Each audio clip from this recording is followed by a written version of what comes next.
We want a trade deal with Europe. We want to be good neighbours with our European friends, but we desperately seek a referendum so that we can set this country free from political union.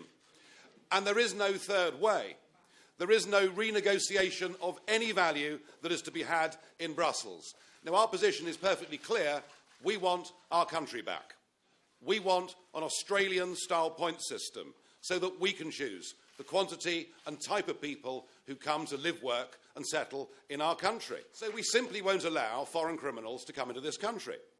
And all migrants that come to Britain will have to have their own health insurance.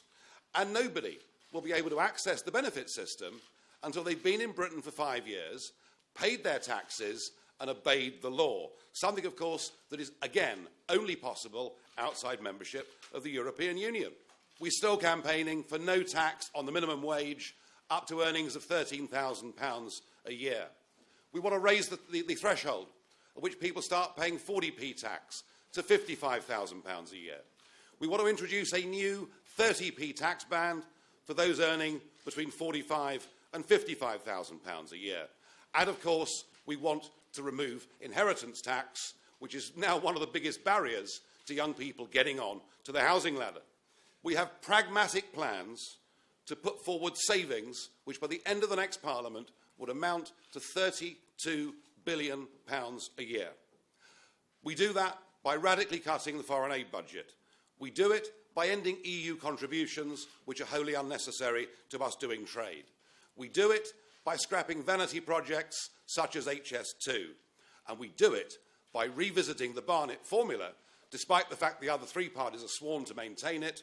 We do it by revisiting and changing the Barnett formula to give Wales and England a better and fairer deal. UKIP is fully committed to the founding principles of the National Health Service. And we're the one party with a costed plan to increase spending by up to £3 billion a year. We want to train 20,000 extra nurses, 8,000 extra GPs, 3,000 more midwives. And the need to do this is great, as our rapidly increased population has put an intolerable strain on health services in this country. And we also want to end the tax on illness by scrapping hospital parking charges. But what we're also offering is a well-thought-through, planned, brownfield building revolution that would give us 1 million new homes by 2020. We think defence does matter.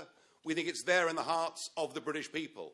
And we will commit, again, fully costed, to spending the 2% that is required by NATO. We will spend 2% on our defence spending initially, but would look to increase it substantially after that.